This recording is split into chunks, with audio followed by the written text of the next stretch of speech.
A easy trading and investing with man Thapa.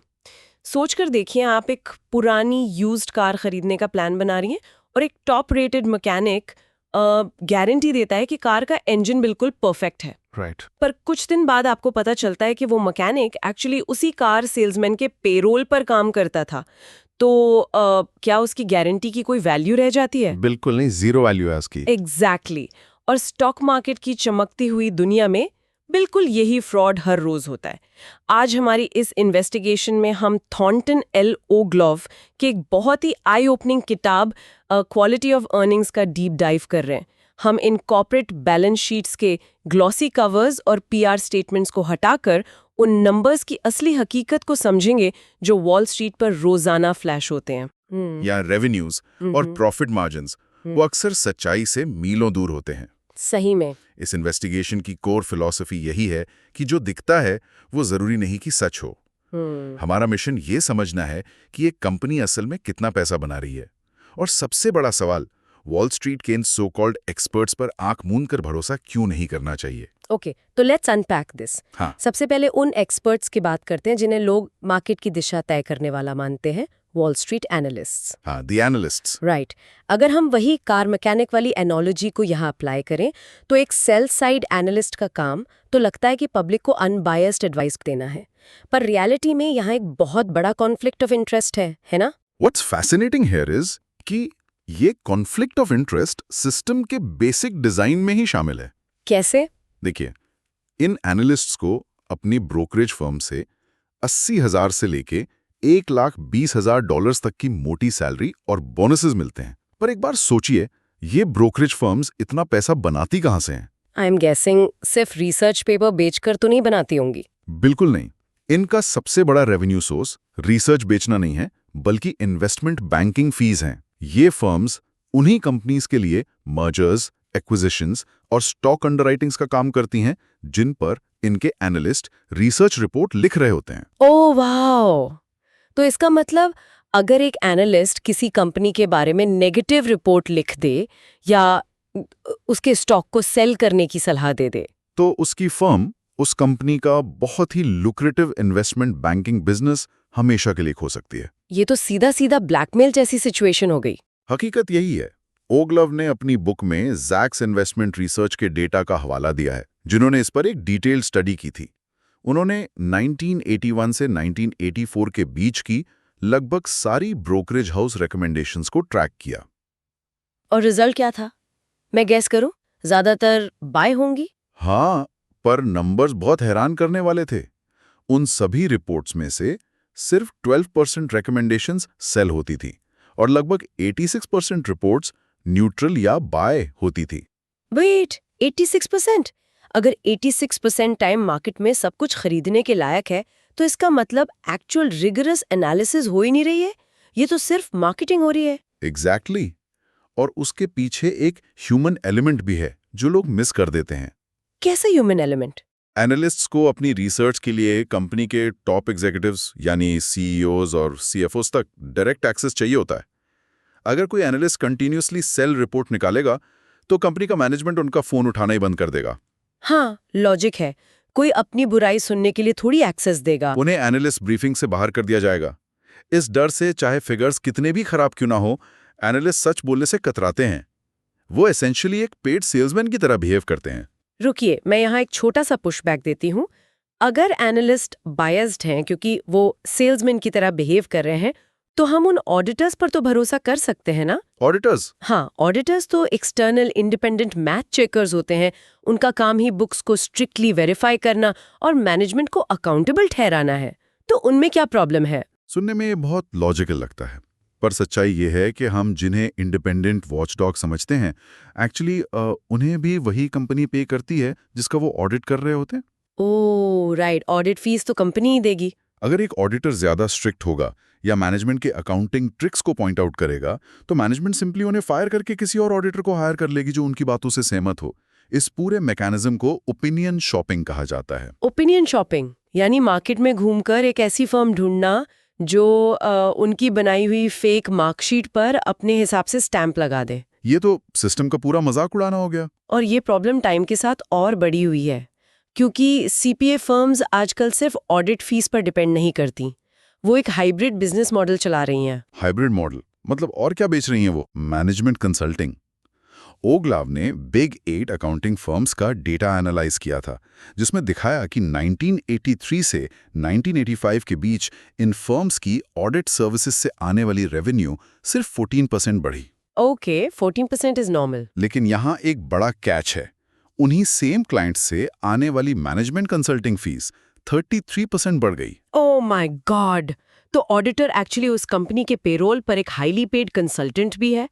ऐसे में अगर कोई ऑडिटर कंपनी की अकाउंटिंग प्रैक्टिसेस को चैलेंज करता है तो वो सिर्फ अपना ऑडिट कॉन्ट्रैक्ट नहीं खोता, बल्कि वो मोटी कंसल्टिंग फीस भी खो देता है।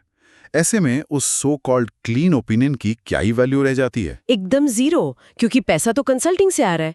इसका कोई एक्चुअल एग्जाम्पल है जहां इसकी वजह से कुछ बड़ा डिजास्टर हुआ हो?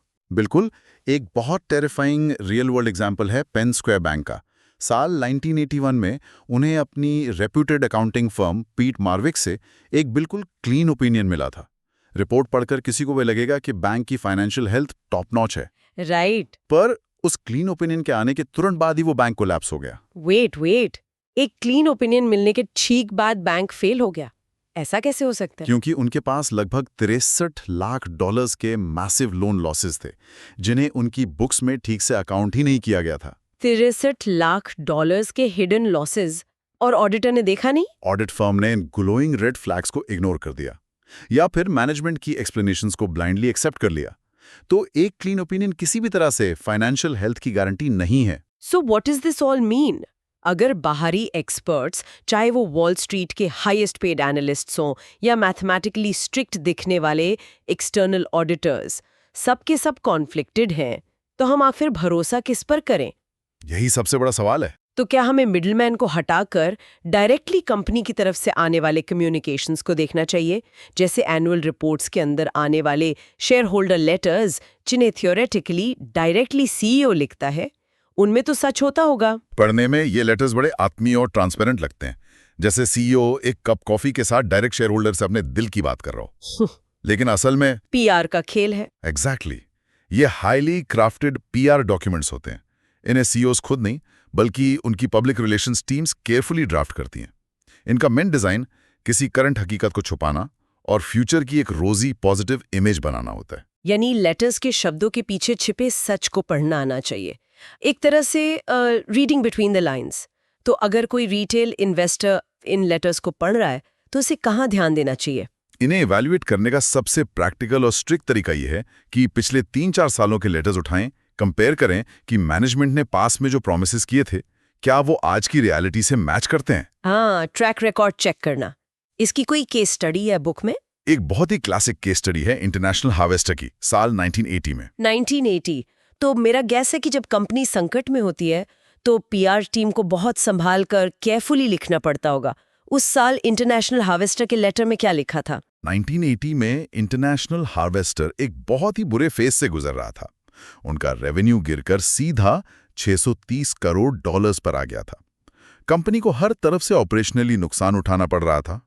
Okay, that's bad. और उनके फाइनेंशियल स्टेटमेंट्स में रेड इंक यानी लॉसेस हर जगह प्रोमिनेंटली दिख रहे थे।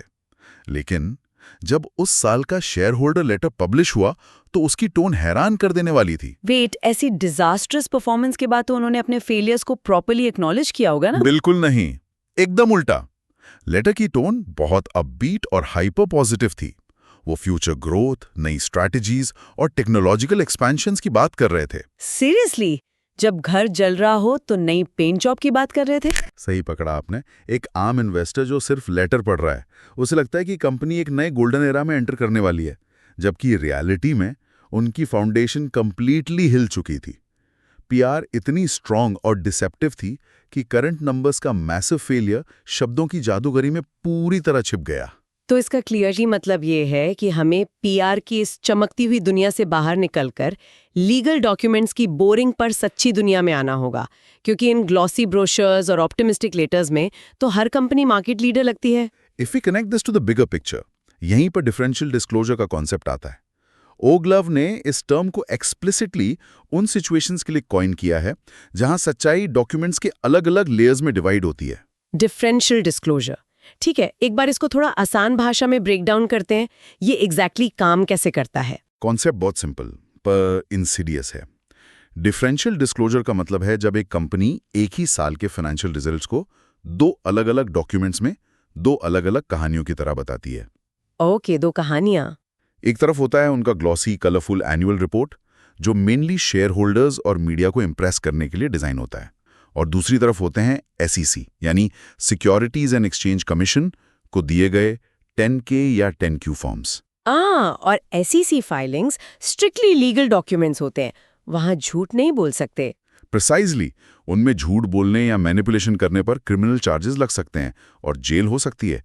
इसलिए सच्ची कहानी चाहे वो कितनी भी बुरी हो, हमेशा in dry boring SEC documents के फुटनोट्स और डेंस टेक्स्ट में छिपी होती है। जबकि एनुअल रिपोर्ट एक कंप्लीटली सैनिटाइज्ड पिक्चर पेश करता है। एग्जैक्टली। तो कंपनी सेम साल के लिए सेम परफॉर्मेंस की दो अलग तस्वीरें पेश कर रही है, एक मार्केटिंग के लिए और स्टॉक प्राइस मेंटेन करने के लिए, दूसरा लीगली जेल से बचे रहने के लिए। इसका कोई सॉलिड रियल वर्ल्ड एग्जाम्पल देखते हैं ताकि इस डिस्पैरिटी का स्केल समझ आए। प्रॉक्टर एंड गैम्बल यानी PNG का 1984 का एग्जाम्पल लीजिए। PNG ने अपने एनुअल रिपोर्ट के फ्रंट पेजेस पर बड़े बड़े अक्षरों में हाईलाइट किया कि उनका EPS यानी अर्निंग्स पर शेयर पिछले साल के $5.22 से बढ़कर इस साल $5.35 हो गया है। ठीक है, बढ़ गया। अब सतह पर किसी भी फाइनेंशियल न्यूज चैनल को देखने से लगेगा कि PNG सॉलिड ग्रोथ दिखा रही है। रुकिए, नंबर्स तो क्लियरली बढ़ रहे हैं ना, $5.22 से $5.35 तक। अगर SEC डॉक्यूमेंट सच बोलते हैं तो इस बढ़े हुए नंबर के पीछे का कैच क्या था? कैच ये कि उनके एक्चुअल ऑपरेटिंग अर्निंग्स यानी उनके कोर बिजनेस जैसे साबुन और डिटर्जेंट बेचने से आने वाला असली मुनाफा वो असल में काफी गिर चुका था। ओह, तो फिर EPS में ये $0.18 का उछाल कहाँ से आया? वो उछाल किसी बिजनेस ग्रोथ की वजह से नहीं, बल्कि एक स्टॉक फॉर डेट स्वैप की वजह से आया था, यानी एक purely paper based financial engineering trick. Wait, let's break that down. ये stock for debt swap exactly कैसे काम करता है? PNG ने अपना असली प्रोडक्ट बेचने की जगह ऐसा क्या किया कि प्रॉफिट बढ़ावा दिख गया? समझिए कि कंपनी के पास पुराना कर्जा है यानी डेट है जो उन्हें मार्केट में क्लियर करना है, तो कंपनी ने नई शेयर्स इशू की और उन शेयर्स के बदले अपना पुराना कर्जा सस्ते में चुका दिया। ओके। अकाउंटिंग रूल्स के मुताबिक जब आप अपने डेट को उसकी एक्चुअल फेस वैल्यू से कम पर सेटल करते हैं तो उस डिफरेंस को प्रॉफिट यानी गेन माना जाता है। आई सी। ये डिटेल उन्होंने एनुअल रिपोर्ट के कलरफुल पेजेस पर नहीं, बल्कि SEC डॉक्यूमेंट्स के डेंस फुटनोट्स में बताई थी। वाओ, वही बात हो गई कि मैं अपने घर का पुराना कर्जा किसी सस्ते सेटलमेंट में चुका दूं और उस बचत को अपनी इस महीने की इनकम दिखाकर कह दूं कि मेरी तनख्वाह बहुत बढ़ गई है, जबकि असल में मेरे बॉस ने मेरी सैलरी कम कर दी हो। बिल्कुल एक्यूरेट एनालॉजी है। ये तो सीधा धोखा है। मुझे याद है इससे भी ज्यादा एक्सट्रीम एक और एग्जाम्पल था टेक्सास कॉमर्स बैंक शेयर्स का, राइट? हाँ, टेक्सास कॉमर्स बैंक शेयर्स का केस और भी शॉकिंग था क्योंकि वहां स्केल और भी ज्यादा बड़ा था। वो एक highly reputed regional power house bank था जिसे मार्केट में बेस्ट रेटिंग्स मिली हुई थी। ओके, तो बढ़िया बैंक था। लेकिन उनके ग्लॉसी डॉक्यूमेंट्स के पीछे एक डरावना राज छुपा था। उन्होंने $54 करोड़ 50 लाख के रिलेटेड पार्टी लोन्स यानी कंपनी के इनसाइडर्स और उनके जान पहचान वालों को दिए गए लोन्स अपनी किताबों में नॉर्मल लोन्स की तरह दिखा रखे थे। $54 करोड़ 50 लाख। माय गुडनेस, ये कोई माइनर राउंडिंग एरर नहीं है। एक बैंक इतना बड़ा loan chunk directly related parties को दे रहा है और बाहर पब्लिक को इसकी हवा तक नहीं है। और इस डिफरेंशियल डिस्क्लोजर का सबसे टेरिफाइंग हिस्सा ये था कि इन इनसाइडर लोन्स में से लगभग $7 करोड़ 60 लाख के लोन्स नॉन परफॉर्मिंग हो चुके थे, यानी वो पैसा लगभग डूब चुका था। हाँ, ग्लॉसी एनुअल रिपोर्ट में इस मैसिव इंटरनल ब्लीडिंग का एक शब्द भी जिक्र नहीं था। ये फैक्ट सिर्फ और सिर्फ SEC फाइलिंग्स के डेंस लीगल टेक्स्ट को लाइन बाय लाइन पढ़ने के बाद ही बाहर आया। Here's where it gets really interesting. हमने देखा कि कैसे एनालिस्ट कन्फ्लिक्टेड हैं, PR नैरेटिव्स में मैनिपुलेशन होता है और डिस्क्लोजर्स में फर्क होता है। पर ये सब तो ऊपरी बातें हैं। मैनेजमेंट अपनी कमजोर ऑपरेशंस को छुपाने के लिए कोर अकाउंटिंग नंबर्स में कैसे हेराफेरी करती है। एक कंपनी अपने सबसे इंपॉर्टेंट मेट्रिक यानी EPS को आर्टिफिशियली कैसे पंप करती है। इस मैनिपुलेटिव मशीनरी को समझने के लिए हमें नॉन ऑपरेटिंग इनकम और नॉन रिकरिंग इनकम के कॉन्सेप्ट्स को प्रैक्टिकली समझना होगा। थोड़ा एक्सप्लेन करिए इसे। ओग्लॉफ समझाते हैं कि एक कंपनी का टोटल ईपीएस एक्चुअली 2 अलग-अलग स्ट्रीम से बनता है। पहला स्ट्रीम है ऑपरेटिंग इनकम, जो कंपनी के day to day core business से आती है। जैसे अगर एक ऑटो कंपनी गाड़ियां बनाती है तो गाड़ी बेचकर आने वाला सीधा मुनाफा। Make sense. और दूसरा स्ट्रीम है नॉन ऑपरेटिंग या नॉन रिकरिंग इनकम। ये वो पैसा है जो कोर बिजनेस से नहीं आता। ये वन टाइम इवेंट्स होते हैं। जैसे कि प्रॉपर्टी बेचना। एग्जैक्टली जैसे कोई प्राइम रियल एस्टेट प्रॉपर्टी बेच देना, टैक्स स्ट्रक्चर चेंज होने से पेपर प्रॉफिट होना, या किसी लॉसूट सेटलमेंट में मोटा पैसा मिलना। और ट्रेजेडी ये है कि मार्केट्स और हेडलाइन रीडिंग इन्वेस्टर्स इन दोनों को एक ही बास्केट में डाल देते हैं। लोगों को लग सकता है कि क्योंकि ओवरऑल ईपीएस बड़ा है तो इसका मतलब कोर बिजनेस फैंटास्टिक चल रहा है, जबकि असल में कंपनी शायद अपना हेडक्वार्टर्स या अपनी पुरानी मशीन्स बेचकर प्रॉफिट दिखा रही हो। एग्जैक्टली। इस इल्यूजन का सबसे बेहतरीन उदाहरण सीयर्स का 1984 का केस है। उस साल के आखिर में सीयर्स ने अनाउंस किया कि उनका ईपीएस $1.54 पर शेयर रहा। ये उनके लिए एक नया रिकॉर्ड था। ओह, रिकॉर्ड ब्रेकिंग नंबर्स। हाँ, और वॉल स्ट्रीट पर एनालिस्ट कम्युनिटी इस हेडलाइन फिगर को देखकर जश्न मना रही थी कि रिटेल जायंट ने जबरदस्त कमबैक किया है। पर जो इन्वेस्टर क्वालिटी ऑफ अर्निंग्स को समझता है वो वहां सेलिब्रेट नहीं करेगा। ओग्लफ ने इस नंबर की डाइसेक्शन कैसे की? कहां से आए थे नंबर्स? जब उन्होंने इस रिकॉर्ड ब्रेकिंग ईपीएस के नंबरों को डीपली एनालाइज किया तो उन्होंने पाया कि उस साल सीयर्स की आमदनी में 46 करोड़ 80 लाख डॉलर्स यानी लगभग $1.31 पर शेयर सिर्फ और सिर्फ नॉन ऑपरेटिंग इनकम से आए थे।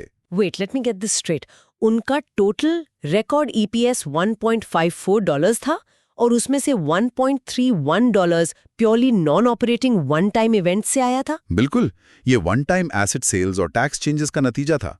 पर सिर्फ इतना ही नहीं, और भी कुछ था। जब उन्होंने पिछले साल की नॉन ऑपरेटिंग इनकम, जो कि 20 करोड़ 80 लाख डॉलर्स थी, उसको नए फिगर के साथ एडजस्ट करके एक्चुअल कोर बिजनेस को कंपेयर किया तो पिक्चर पूरी तरह बदल गई। क्या निकला? वॉल स्ट्रीट को लग रहा था कि ऑपरेटिंग आमदनी 5% बढ़ी है, पर मैथमेटिक्स क्लियर कर रहा था कि सीयर्स का कोर ऑपरेटिंग प्रॉफिट 16% गिर चुका था।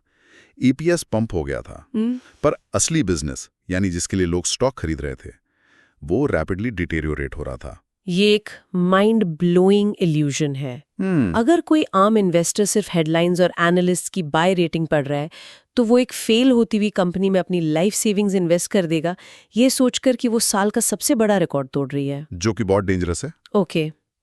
तो ये तो बात हुई आमदनी या इनकम साइड की। मैनेजमेंट रेवेन्यू साइड पर खेलती है।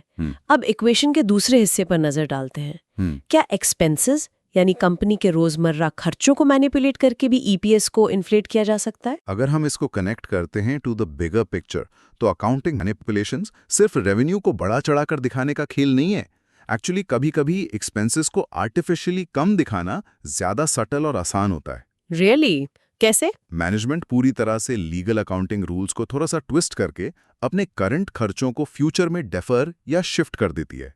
इससे लगता है कि कंपनी अचानक से बहुत एफिशिएंट हो गई है और करंट साल का प्रॉफिट मैजिकली बढ़ जाता है। इस एक्सपेंस मैनिपुलेशन का भी कोई बड़ा रियल वर्ल्ड एग्जाम्पल देखते हैं ताकि हम समझ सकें कि ये मशीनरी अंदर से कैसे ऑपरेट करती है। मुझे याद आ रहा है इसमें आईबीएम का बड़ा रोल था बुक में। हाँ, आईबीएम का 1984 का एक्शन एक एब्सोल्यूट क्लासिक एग्जाम्पल है एक्सपेंस मैनिपुलेशन का। उस वक्त आईबीएम का प्रॉफिट मार्जिन उनके कोर ऑपरेशंस पर लगातार गिर रहा था। मैनेजमेंट के ऊपर इमेंस प्रेशर था वॉल स्ट्रीट के एक्सपेक्टेशंस को मीट करने का। तो उन्होंने क्या किया? कोर बिजनेस इंप्रूव किया। नहीं, उन्होंने अपने कोर बिजनेस को ऑर्गेनिकली सुधारने की बजाय एक छोटा सा पर बहुत पावरफुल अकाउंटिंग मेथड चेंज किया। उन्होंने अपनी डेप्रिसिएशन कैलकुलेशन के रूल्स बदल दिए। डेप्रिसिएशन यानी वक्त के साथ किसी फिजिकल एसेट की वैल्यू का ग्रेजुअली कम होना। और ये कोई कैश खर्चा नहीं होता, बस एक पेपर एक्सपेंस होता है जो हर साल इनकम स्टेटमेंट से माइनस किया जाता है। इस कैलकुलेशन को बदलने से उन्हें क्या फायदा हुआ? मान लीजिए आईबीएम एक मेन फ्रेम कंप्यूटर या रेंटल मशीन को 4 साल में डेप्रिसिएट करता था, यानी उसकी यूजफुल लाइफ 4 साल मानता था, तो कॉस्ट 4 हिस्सों में डिवाइड होती थी। आईबीएम ने अचानक से उन एसेट्स की यूजफुल लाइफ को पेपर पर स्ट्रेच करके 5 साल या उससे ज्यादा कर दिया। अच्छा, लाइफ स्ट्रेच कर दी। हाँ, इस एक छोटे से रूल चेंज की वजह से उनका हर साल रिकॉर्ड होने वाला डिप्रिसिएशन एक्सपेंस अचानक कम हो गया। नंबर्स में देखें तो 1984 में उनका depreciation expense 336 crore 20 lakh dollar से घटकर 298 करोड़ 70 लाख डॉलर्स पर आ गया। तो पुट दैट इन पर्सपेक्टिव, खर्चा पेपर पर लगभग 37 करोड़ 50 लाख डॉलर से कम हो गया, बिना किसी एक्चुअल रियल वर्ल्ड सेविंग के। और इस मैसिव खर्चे के कम होने का डायरेक्ट पॉजिटिव असर उनकी बॉटम लाइन पर पड़ा। इस एक पेपर ट्रिक ने आर्टिफिशियली आईबीएम के ईपीएस को 0.37 डॉलर से बढ़ा दिया। That's massive. कोई भी बाहरी ऑब्जर्वर देखेगा तो यही कहेगा कि आईबीएम ने 0.37 डॉलर पर शेयर का एक्स्ट्रा मुनाफा कमाया अपनी शानदार कॉस्ट कटिंग और परफॉर्मेंस से। पर असल में ये सिर्फ एक अकाउंटिंग एडजस्टमेंट था जिसने उनके गिरते हुए प्रॉफिट मार्जिन्स को एक अकाउंटिंग रग के नीचे छुपा लिया। तो एसेंशियली उन्होंने अपनी एफिशिएंसी नहीं बढ़ाई, उन्होंने बस कैलकुलेशंस बदल दिए। और प्रिडिक्टेबली वॉल स्ट्रीट एनालिस्ट ने इस बड़े हुए आर्टिफिशियली इन्फ्लेटेड ईपीएस को देखा, बिना डेप्थ में गए बाय रेटिंग्स इशू कर दी, जबकि अंडरलाइंग बिजनेस हेल्थ सफर कर रही थी। और यही एग्जैक्ट वजह है कि किताब बार बार एक सिंपल फिलॉसफी पर फोकस करती है। बॉटम लाइन ईपीएस पर ब्लाइंडली ट्रस्ट करना बंद करें। क्वालिटी ऑफ अर्निंग्स मैटर करती है, ना कि क्वांटिटी। सही बात है। एक समझदार इन्वेस्टर को हमेशा पूछना चाहिए कि क्या आमदनी सच में day to day operating business से आ रही है, क्या खर्चे सस्टेनेबली मेंटेन हो रहे हैं, या अचानक किसी अकाउंटिंग रूल के बदलने से प्रॉफिट क्रिएट हो रहा है। तो अब तक की इस इन्वेस्टिगेटिव जर्नी को अगर हम एक लाइन में पिरो कर देखें तो वॉल स्ट्रीट का पूरा ecosystem, highly compensated analysts, consulting fees लेने वाले ऑडिटर्स और ऑप्टिमिस्टिक लेटर्स लिखने वाली पीआर टीम्स, सब के सब इस कोशिश में है कि नंबर्स को एक फ्लॉलेस पेंटिंग की तरह पेश किया जाए। एब्सोल्युटली। हमें लगता है ईपीएस एक सॉलिड रॉक हार्ड नंबर है, पर उसके पीछे बहुत सारे डिफरेंशियल डिस्क्लोजर्स छुपे होते हैं। कहीं नॉन ऑपरेटिंग गेन्स को कोर प्रॉफिट की तरह दिखाया जा रहा है, तो कहीं डिप्रिसिएशन लाइफ को लंबा करके एक्सपेंसेस को हवा में उड़ाया जा रहा है। This raises an important question. आज हमने सिर्फ इनकम स्टेटमेंट के ऊपरी सरफेस लेवल मैनिपुलेशन को अनर्थ किया है। अगर एक कंपनी अपने रोजमर्रा के एक्सपेंसेस, आमदनी और डेप्रिसिएशन को इतनी सफाई से बदल सकती है बिना प्रैक्टिकली कोई रूल तोड़े, तो एक बार सोचिए बैलेंस शीट के उन दूसरे ज्यादा कॉम्प्लेक्स हिस्सों में क्या हो रहा होगा।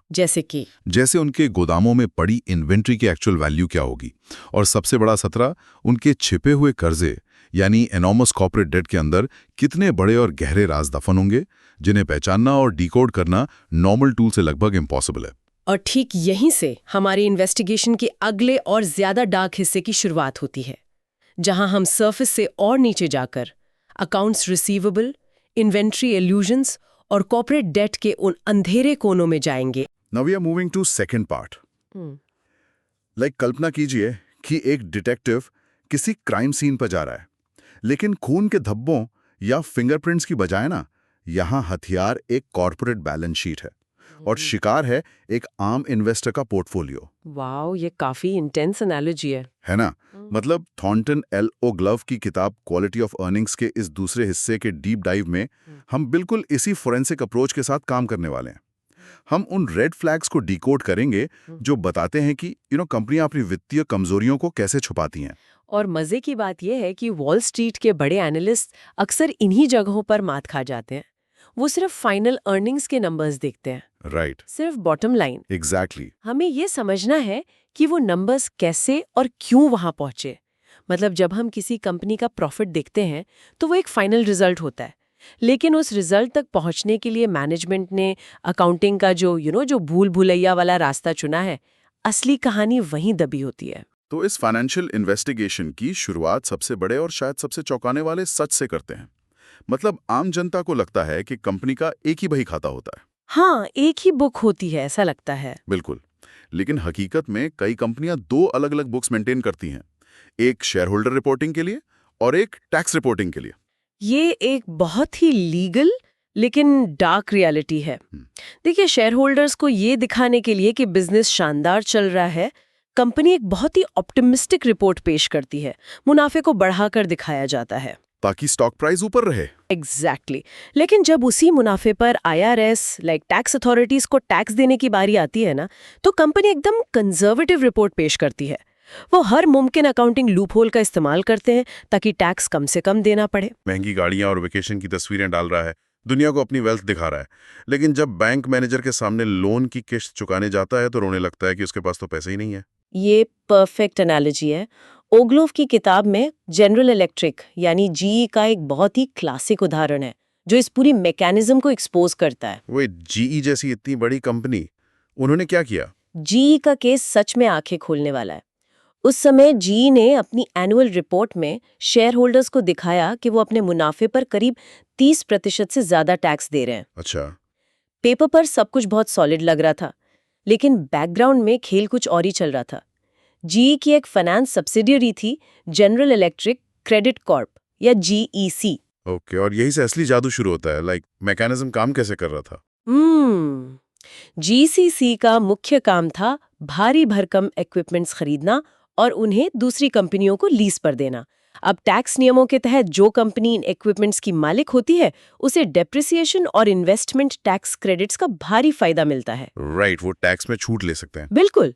तो जीसीसी ने कागजों पर इतने बड़े टैक्स क्रेडिट्स जनरेट किए कि उन क्रेडिट्स ने पूरी पेरेंट कंपनी यानी जीई की टैक्स लायबिलिटी को ही खत्म कर दिया। वेट, क्या पूरी लायबिलिटी खत्म? हाँ, नतीजा ये हुआ कि 1981 में टैक्स देने के बजाय जीई ने असल में सरकार से लगभग 10.4 करोड़ डॉलर का भारी भरकम फेडरल इनकम टैक्स रिफंड लिया। वाओ, मतलब शेयर होल्डर्स को लग रहा है कि कंपनी इतना प्रॉफिट कमा रही है कि भारी टैक्स भर रही है, लेकिन असल में वो टैक्स लूप होल्स का इस्तेमाल करके सरकार से करोड़ों का रिफंड वापस ले रहे हैं।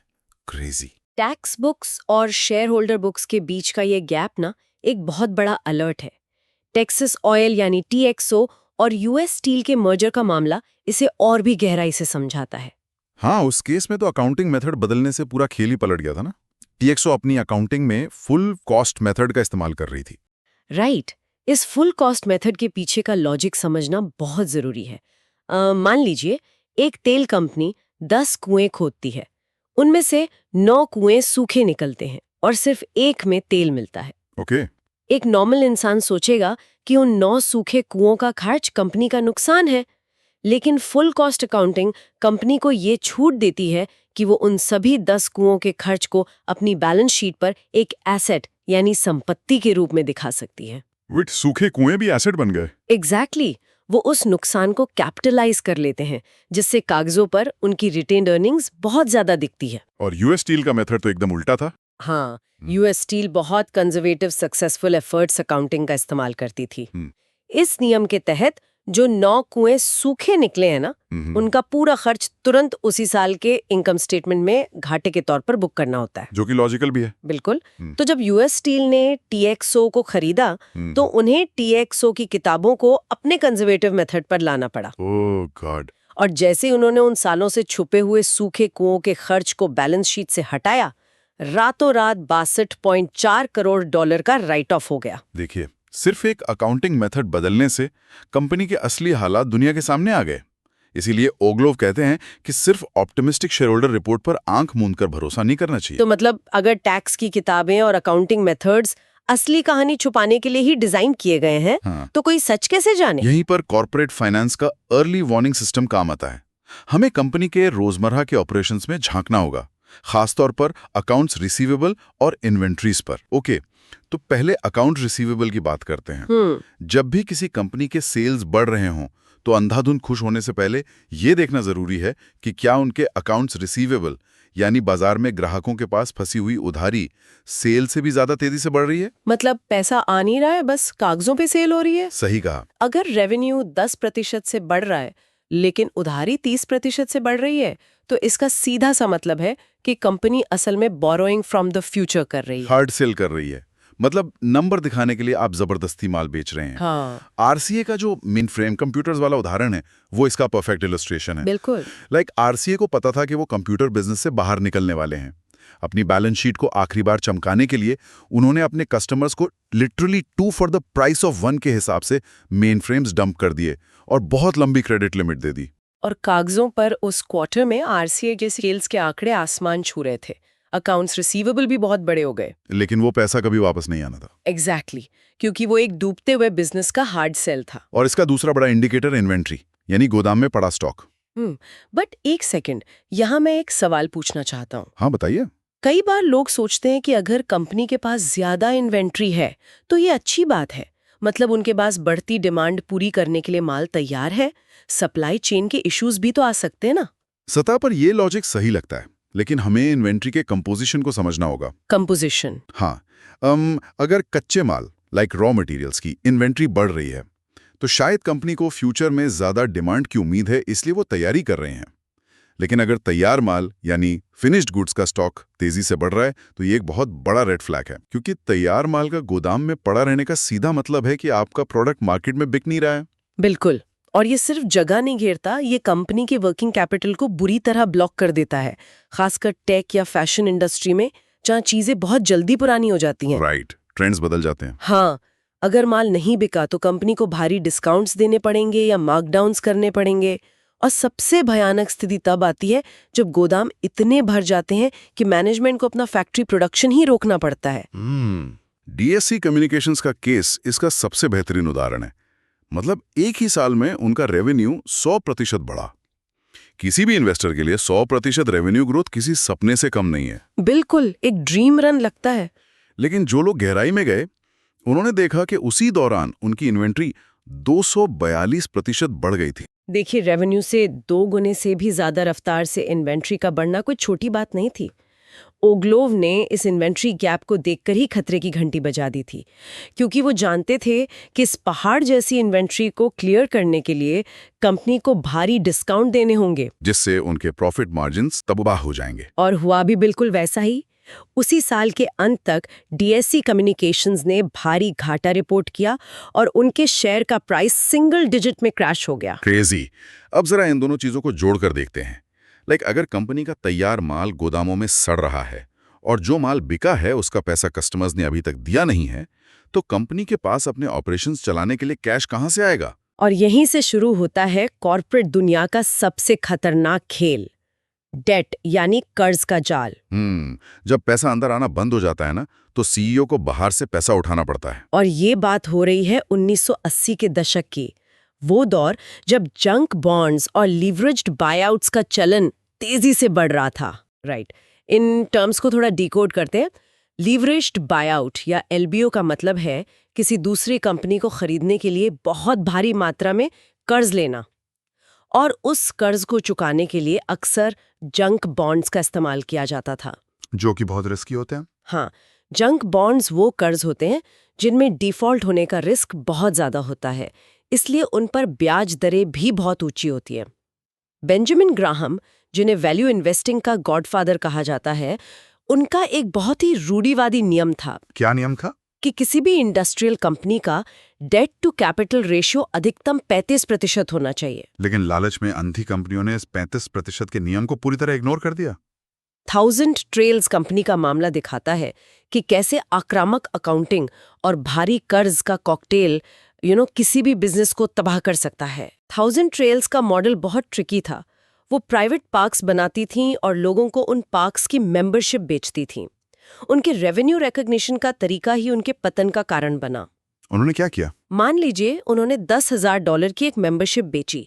कस्टमर ने सिर्फ 10% यानी $1,000 का डाउन पेमेंट दिया और बाकी अमाउंट को किश्तों में देने का वादा किया। लेकिन 1000 ट्रेल्स ने अपनी बुक्स में पूरे $10,000 की सेल उसी दिन बुक कर लिया और उस पर होने वाला पूरा कागजी मुनाफा भी रिपोर्ट कर दिया। अब इसका मैकेनिज्म समझिए। जब आप कागजों पर करोड़ों का मुनाफा दिखाते हैं तो उस मुनाफे पर आपको आईआरएस को टैक्स भी देना पड़ता है। शेयर होल्डर्स भी उस मुनाफे को देखकर डिविडेंड्स की डिमांड करते हैं। लेकिन हकीकत में कंपनी के पास तो सिर्फ 10% कैश ही आया था, बाकी तो उधार ही है। एग्जैक्टली। तो इस टैक्स और डिविडेंड को चुकाने के लिए और अपने पार्क्स के विस्तार के लिए 1000 ट्रेल्स को भारी मात्रा में कर्ज लेना पड़ा।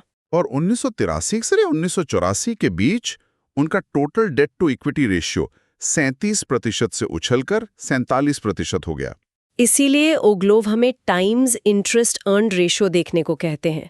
इसका मतलब है कि कंपनी की ऑपरेटिंग इनकम उसके ब्याज खर्चे से कितनी गुना ज्यादा है।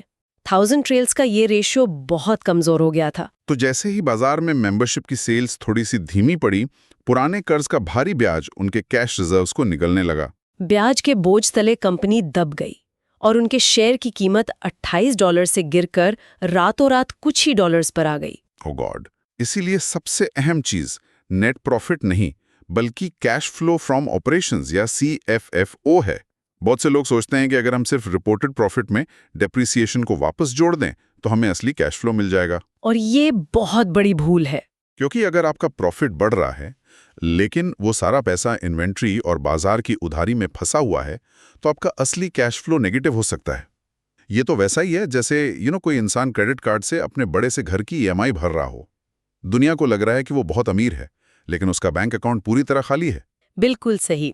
और मजे की बात यह है कि जब कंपनियों के पास कैश नहीं होता और उन पर कर्ज का पहाड़ होता है, तब भी मैनेजमेंट एक ऐसी चीज करता है जो किसी भी लॉजिकल इंसान के गले नहीं उतरेगी। क्या? डिविडेंड्स बांटना। हाँ, जिसे ओग्लो द टेंडर ट्रैप या एक मीठा जाल कहते हैं। हाँ, आमतौर पे अगर कोई कंपनी डिविडेंड दे रही है तो कोई भी इन्वेस्टर सोचता है कि कंपनी बहुत मजबूत होगी, उनके पास एक्स्ट्रा कैश होगा, तभी तो बांट रहे हैं ना। लेकिन इसका गणित पूरी तरह से इन्वेस्टर के खिलाफ काम करता है। देखिए, डिविडेंड्स पर डबल टैक्स लगता है। डबल टैक्स कैसे? पहले कंपनी को अपने मुनाफे पर कॉर्पोरेट टैक्स देना पड़ता है, फिर जो पैसा बचता है उसे जब डिविडेंड के तौर पर शेयर होल्डर को दिया जाता है तो शेयर होल्डर को उस इनकम पर फिर से टैक्स देना पड़ता है। वाओ! दूसरी तरफ अगर कंपनी डिविडेंड देने के बजाय अपनी ऑपरेशंस के लिए कर्ज लेती है तो उस कर्ज के ब्याज पर उन्हें टैक्स में छूट मिल जाती है। तो लॉजिकली देखा जाए तो अगर कंपनी के पास एक्स्ट्रा कैश है तो उन्हें डिविडेंड बांटने के बजाय शेयर बायबैक करना चाहिए। मतलब 1980 के दशक में क्राइसलर, फोर्ड और जीएम जैसी कंपनियों ने ये रणनीति अपनाई थी। बिल्कुल। जब कंपनी मार्केट से अपने ही शेयर्स खरीद लेती है तो आउटस्टैंडिंग शेयर्स कम हो जाते हैं। इससे अर्निंग्स पर शेयर खुद ब खुद बढ़ जाता है। और शेयर बायबैक का सबसे बड़ा फायदा ये है कि शेयर होल्डर को तुरंत कोई टैक्स नहीं देना पड़ता। जब शेयर की कीमत बढ़ती है और वो उसे भविष्य में बेचता है तभी उसे कैपिटल गेन्स टैक्स देना होता है। तो एक तरफ डबल टैक्स वाला डिविडेंड है और दूसरी तरफ टैक्स एफिशिएंट शेयर बायबैक है। फिर भी मैनेजमेंट डिविडेंड देना बंद क्यों नहीं कर देता?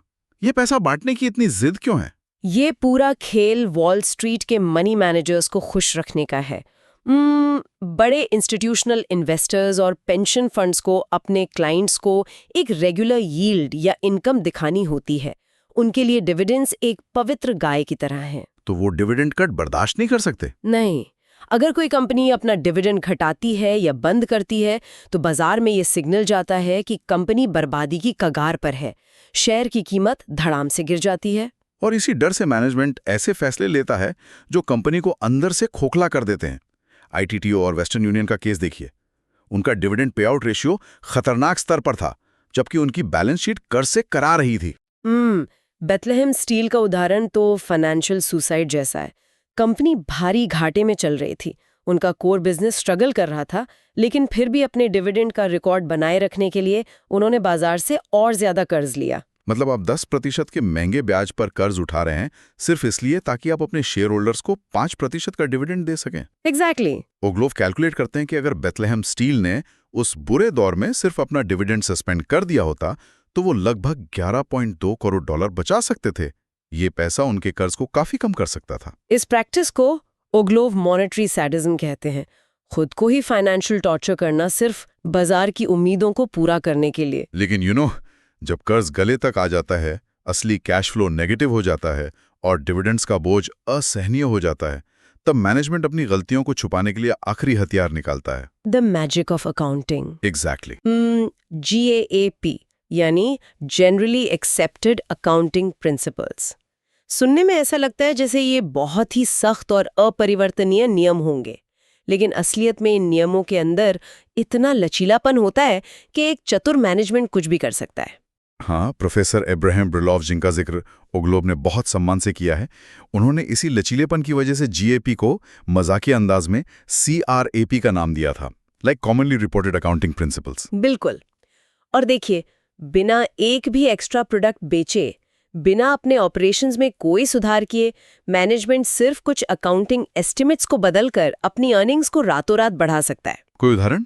गेल्को कॉर्प और उसकी सब्सिडियरी CTI का मामला इसका एक डरावना उदाहरण है। अच्छा हाँ, CTI कंटेनर लीजिंग के बिजनेस में थी। उनके पास हजारों शिपिंग कंटेनर्स थे। तो 1 जनवरी 1980 को उन्होंने एक सिंपल सा अकाउंटिंग बदलाव किया। उन्होंने कहा कि हमारे कंटेनर्स की डेप्रिसिएशन लाइफ यानी यूजफुल लाइफ अब 10 साल की बजाय 12 से 15 साल होगी। राइट। और साथ ही उनकी सैल्वेज वैल्यू यानी 15 साल बाद कबाड़ की कीमत 10% से बढ़ाकर 15% कर दी। इस अकाउंटिंग बदलाव का मैकेनिज्म समझना बहुत जरूरी है। मान लीजिए आपके पास $1000 का कोई एसेट है। अगर उसकी लाइफ 10 साल है और सैल्वेज वैल्यू $100 है, तो आप हर साल $90 का डेप्रिसिएशन खर्च अपनी बैलेंस शीट पर दिखाते हैं। ओके।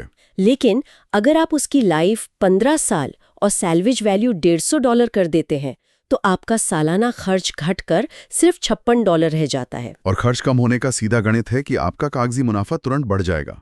ओग्लोव ने कैलकुलेट किया कि इस अकाउंटिंग ट्रिक के बिना जेल्को की अर्निंग्स प्रति शेयर काफी कम होती।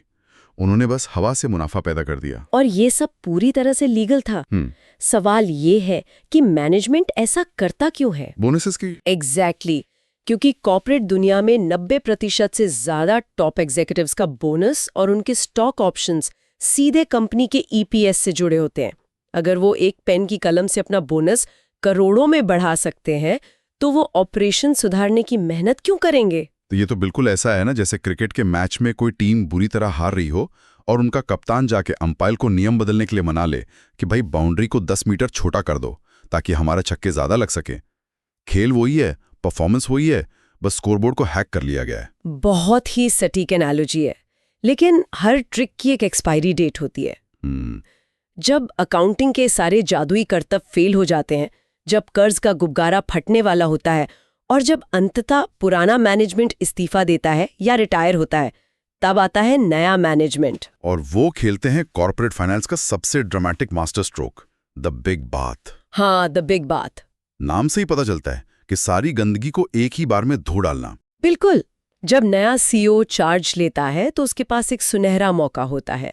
वो पुरानी सभी गलतियों का ठीकरा पिछले मैनेजमेंट पे फोड़ सकता है। द बिग बात के तहत नया मैनेजमेंट भविष्य के सभी संभावित खर्चों, पुराने खराब एसेट्स, बंद हो रहे प्लांट्स और उन सभी इन्वेंट्रीज को जो कभी नहीं बिकने वाली, एक ही झटके में, एक ही तिमाही में बही खाते से राइट ऑफ कर देता है। इसका मतलब है कि अगर आपको अपना घर गंदा करना ही है तो एक ही दिन सारा कचरा घर के बीच में लाके फैला दो। आप दुनिया से कह सकते हैं कि देखिए पिछला किराएदार कितना गंदा था। हाँ। फिर जब वो कचरा साफ हो जाएगा तो अगले दिन से आपका घर हमेशा एकदम साफ और चमचमाता हुआ दिखेगा। बिल्कुल यही होता है। इस प्रक्रिया में उस एक क्वार्टर में कंपनी भयानक घाटा रिपोर्ट करती है। CSX कॉर्पोरेशन का उदाहरण देखिए, जिन्होंने अपनी बुक्स को साफ करने के लिए $95.4 करोड़ का भारी भरकम प्री टैक्स चार्ज या राइट ऑफ लिया। बाप रे। एलाइड सिग्नल ने भी $72.5 करोड़ का ऐसा ही राइट ऑफ लिया। और इस पूरी कहानी का सबसे विडंबनापूर्ण हिस्सा ये है कि वॉल स्ट्रीट अक्सर इस बिग बात पर तालियां बजाता है। मतलब जब कंपनी इतना बड़ा घाटा दिखाती है तो शेयर गिरने के बजाय कई बार ऊपर भागता है। क्यों? क्योंकि वॉल स्ट्रीट के एनालिस्ट्स को लगता है कि फाइनली सारी अनिश्चितता खत्म हो गई, सारा कचरा बाहर निकल गया। लेकिन असली खेल इसके पीछे छुपा है। वो क्या? जब मैनेजमेंट आज ही भविष्य के सारे खर्चे बुक कर लेता है, तो इसका मतलब है कि आने वाले सालों में उन एसेट्स पर कोई डेप्रिसिएशन खर्च नहीं लगेगा। ओह आई सी। तो जब अगले साल कंपनी नॉर्मल ऑपरेशंस करेगी तो उनके खर्च कागजों पर बहुत कम दिखेंगे और उनका मुनाफा जादुई रूप से एक हॉकी स्टिक के ग्राफ की तरह आसमान छूने लगेगा। एग्जैक्टली। और नया सीईओ अपनी पीठ थपथपाएगा कि देखिए, मैंने आते ही कंपनी को टर्न अराउंड कर दिया, मुझे भारी बोनस मिलना चाहिए। जबकि असल में उन्होंने कोई चमत्कार नहीं किया, सिर्फ अकाउंटिंग के जरिए भविष्य के खर्चों को टाइम शिफ्ट करके पास में डाल दिया है। ये सच में माइंड ब्लोइंग है यार। तो अगर हम इस पूरे फोरेंसिक सफर को एक साथ रखकर देखें तो ये एक बहुत ही डार्क लेकिन बेहद जरूरी तस्वीर पेश करता है। हाँ, हमने शुरुआत की ये देखकर कि कैसे शेयर होल्डर रिपोर्ट और टैक्स रिपोर्ट के बीच का गैप पहला बड़ा रेड फ्लैग है। राइट। फिर हमने ऑपरेशंस में झांका, जहां लगातार बढ़ती इन्वेंट्री और अकाउंट्स रिसीवेबल्स हमें बताते हैं कि कंपनी भविष्य से उधार ले रही है। इसके बाद हमने देखा कि जब कैश फ्लो फ्रॉम ऑपरेशंस या CFFO सूख जाता है तो कंपनियां कर्ज के जाल में फंस जाती हैं। और सबसे अजीब बात, उस भारी कर्ज के बावजूद वो वॉल स्ट्रीट को खुश करने के लिए मॉनेटरी सैडिज्म करते हुए डिविडेंड्स बांटते रहते हैं। और अंत में जब ये सारा ढांचा चरमराने लगता है तो मैनेजमेंट पहले गैप नियमों के लचीलेपन का फायदा उठाकर डेप्रिसिएशन और एस्टिमेट्स के साथ खिलवाड़ करता है। और जब वो भी काम नहीं आता तो द बिग बाथ लेकर सारी स्लेट साफ कर देता है। दिखाता है कि किसी भी इन्वेस्टर को सिर्फ दी गई जानकारी पर भरोसा नहीं करना चाहिए। नंबर्स जो कहानी बता रहे हैं उसके पीछे छुपे इरादों को खोजना ही असली इन्वेस्टिंग है। लेकिन इस एनालिसिस को खत्म करने से पहले ना एक ऐसा विचार है जो मुझे लगातार परेशान कर रहा है। क्या विचार है? ओ ग्लोव ने ये सारे रेड फ्लैग्स तब डिकोड किए थे जब दुनिया फिजिकल एसेट्स पर चलती थी। गोदामों में रखी फिजिकल इन्वेंट्री, तेल के कुएं, शिपिंग कंटेनर्स, मशीनें। अगर इन फिजिकल चीजों की अकाउंटिंग में, जिन्हें आप जाके गिन सकते हैं, इतनी बड़ी हेराफेरी छुप सकती है, तो आज के दौर में क्या हो रहा होगा? ये बहुत वैलिड पॉइंट है। Software codes, user data, brand value और आर्टिफिशियल इंटेलिजेंस के एल्गोरिदम्स हैं। ये सभी इनटैंजिबल एसेट्स हैं। ना आप इन्हें छू सकते हैं, ना किसी गोदाम में नाप सकते हैं। अगर फिजिकल दुनिया में अकाउंटिंग ट्रिक्स का ये स्तर था, तो इन अदृश्य संपत्तियों के मूल्यांकन में कितनी बड़ी हेराफेरी चल रही होगी। क्या आज का इन्वेस्टर भविष्य में आने वाले किसी डिजिटल बिग बात के लिए तैयार है? Now we are going to wrap up with a short summary or theme of a book. और आज हम एक ऐसी फोरेंसिक मास्टर क्लास में डाइव करने वाले हैं जो डेफिनेटली माइंड ब्लोइंग होने वाली है। देखिए, अगर किसी को भी ये लगता है कि हेडलाइन में दिखने वाला रिपोर्टेड प्रॉफिट ही कंपनी की अल्टीमेट सच्चाई है, तो it's time to bust that myth right now. Reported profits are honestly often just an illusion, एक फाइनेंशियल मिराज। जब हेडलाइंस बिल्कुल रिकॉर्ड प्रॉफिट स्क्रीम कर रही होती हैं, तो बैक एंड पर अकाउंटिंग बुक्स में कुछ और ही गेम चल रहा होता है। सो आज हम सीखेंगे कि इन हाइप्ड अप नंबर्स के पीछे का सच कैसे अनकवर किया जाए, बिल्कुल एक फोरेंसिक एनालिस्ट की तरह। तो इन्वेस्टिगेशन ब्लूप्रिंट बिल्कुल क्लियर है। Number 1, the EPS illusion. Number 2, income statement magic. Number 3, balance sheet red flags. Number 4, the big bath trap. और आखिर में नंबर 5, द फाइनल वर्डिक्ट। हमें कॉर्पोरेट फाइनेंशियल स्टेटमेंट्स की इन सारी लेयर्स को एक एक करके पील बैक करना पड़ेगा, क्योंकि सिर्फ सरफेस लेवल नंबर्स पर ट्रस्ट करना आज के मार्केट में ह्यूज रिस्क है। Let's get started. ये पूरी एनालिसिस बेस्ड है थॉर्नटन एल ओग्लोव के फिनोमिनल फोरेंसिक फ्रेमवर्क पर। इनका फ्रेमवर्क वॉल स्ट्रीट के लिए एक रियल गेम चेंजर था, क्योंकि इन्होंने लॉजिकली प्रूव किया कि कैसे मैसिव कंपनीज अपने लॉसेस को स्मार्टली हाइड करती हैं। उनका एक एब्सोल्यूट अनब्रेकेबल रूल है, never ever trust the face value of reported earnings. असली कैश फ्लो को ट्रैक करने के लिए हमेशा डीप डिग करना पड़ता है। So what ever numbers the public is being fade, उन्हें स्ट्रांगली क्वेश्चन करना एब्सोल्युटली क्रूशल है। Let's jump right into Section 1, the EPS illusion, why reported profits lie. Wall Street का EPS यानी अर्निंग्स पर शेयर को लेकर जो obsession है, it's actually blinding everyone to the truth. एक तरफ है रिपोर्टेड EPS जो मोस्टली द इल्यूजन होता है, और दूसरी तरफ है ट्रू कैश फ्लो जो कि एक्चुअल रियलिटी है। मैनेजमेंट के पास लिटरली ऐसे अकाउंटिंग गिमिक्स होते हैं जिनसे पेपर पर प्रॉफिट स्काईरॉकेट होते हुए दिख सकते हैं, जबकि कंपनी का बैंक अकाउंट अंदर से बिल्कुल खाली हो। लेकिन देखिए, कैश फ्लो एग्जैक्टली सच बोलता है। बिजनेस में एक्चुअल कैश आ रहा है या नहीं, that is the cold hard reality जो सबसे ज्यादा मैटर करती है। At the end of the day, bills और डिविडेंड्स एक्चुअल कैश से पे होते हैं, किसी मेरे अकाउंटिंग प्रॉफिट से नहीं। इनफैक्ट, अकाउंटिंग एक्सपर्ट एब्राहम जेब्रिलॉफ ने जनरली एक्सेप्टेड अकाउंटिंग प्रिंसिपल्स यानी गैप को एक बड़ा ही फोरेंसिक और सार्कास्टिक नाम दिया था, कॉमनली रिपोर्टेड अकाउंटिंग प्रिंसिपल्स और CRAP। ये काइंड ऑफ फनी जरूर लगता है, बट अनफॉर्चुनेटली ये hit the nail on the head. In rules में इतने मैसिव लूपहोल्स एग्जिस्ट करते हैं कि इनको टेक्निकली ब्रेक किए बिना ही लीगली बेंड किया जा सकता है। एक टोटल लॉस मेकिंग एंटिटी भी अचानक से इन लूपहोल्स का यूज करके पेपर पर प्रॉफिटेबल बन सकती है। Now moving on to section 2, income statement magic, pumping up the numbers. Income statement में एग्जैक्टली ये अकाउंटिंग मैजिक होता कैसे है? मैनेजमेंट आर्टिफिशियली अर्निंग्स को पंप अप करने के लिए कुछ काफी कॉमन ट्रिक्स यूज करती है। First, one time asset sales. Second, operating expenses को टेम्परेरीली लोअर कर देना। थर्ड, डिप्रीसिएशन शेड्यूल्स को क्लेवरली शिफ्ट करना। और फोर्थ, कोर ऑपरेशंस की जगह प्योरली फाइनेंशियल इनकम को बूस्ट करना। फॉर एग्जाम्पल, अगर फैक्ट्री का इक्विपमेंट पुराना हो रहा है तो उसके डिप्रीसिएशन कॉस्ट को अचानक लंबे टाइम तक स्ट्रेच कर दो। इससे करंट ईयर के एक्सपेंसेस मैजिकली कम दिखेंगे और लॉजिकल सी बात है, प्रॉफिट इंस्टेंटली बड़ा दिखेगा। बट इन रियलिटी ये सारी ट्रिक्स सिर्फ कंपनी के कोर बिजनेस की डिक्लाइनिंग हेल्थ को हाइड कर रही होती है। Let's look at a concrete example. Galco corp ने CTI को एग्जैक्टली $25 करोड़ में एक्वायर किया, और गेस व्हाट, उन्होंने तुरंत बाद क्या किया? उन्होंने इफेक्टिवली डेप्रिसिएशन पीरियड्स को 10 साल से स्ट्रेच करके 12 से 15 साल कर दिया, जिसका स्ट्रिक्टली मतलब था कि हर साल बुक्स में डेप्रिसिएशन का खर्चा काफी कम दिखाया गया। इस एक सिंगल पेपर एडजस्टमेंट ने उनके अर्निंग्स पर शेयर को इंस्टेंटली इंस्लेट कर दिया। एक्चुअल अंडरलाइंग बिजनेस बिल्कुल भी चेंज नहीं हुआ, ना तो नई सेल्स आई, ना कोई ऑपरेशनल एफिशिएंसी बढ़ी, बस स्प्रेडशीट मैजिक हुआ और प्रॉफिट्स पंप अप हो गए। Let's transition to Section 3, Balance Sheet Red Flags, the deadliest investor traps. अगर इनकम स्टेटमेंट एक प्रॉपर्ली क्राफ्टेड इल्यूजन है तो हमें बेसिकली सच कहाँ मिलेगा? Well, the true operational red flags हमेशा बैलेंस शीट में छुपे होते हैं, क्योंकि वहाँ नंबर्स हाइड करना थोड़ा मुश्किल होता है। और यहाँ का एक डेडलीस्ट रेड फ्लैग ये है जब किसी कंपनी की इन्वेंट्रीज और अकाउंट्स रिसीवेबल्स उसकी एक्चुअल सेल से कहीं ज्यादा तेजी से ग्रो कर रही हों।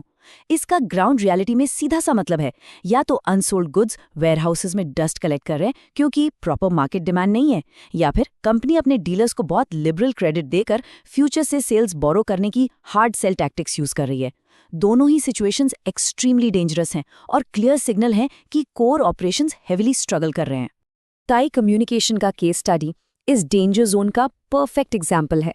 1983 का डेटा क्लियर स्टोरी बताता है। इनका नेट सेल्स ऑलमोस्ट 88.9% ग्रो हुआ, जो इनिशियल ग्लांस में अच्छा लगता है, बट इनकी इन्वेंट्री ग्रोथ फिगर देखिए, अ मैसिव 157.2%। ये इतना बड़ा ग्लेयरिंग इम्बैलेंस था जिसने आने वाले फ्यूचर स्लोडाउन को एकदम परफेक्टली प्रिडिक्ट कर दिया। अगले ही साल 1984 में सेल्स ग्रोथ शार्पली ड्रॉप हो गई, पर इन्वेंट्री स्टिल फास्ट पेस पर बढ़ रही थी एंड अल्टीमेटली उनका स्टॉक completely क्रैश हो गया। The balance sheet essentially warned everyone way before the income statement ever did.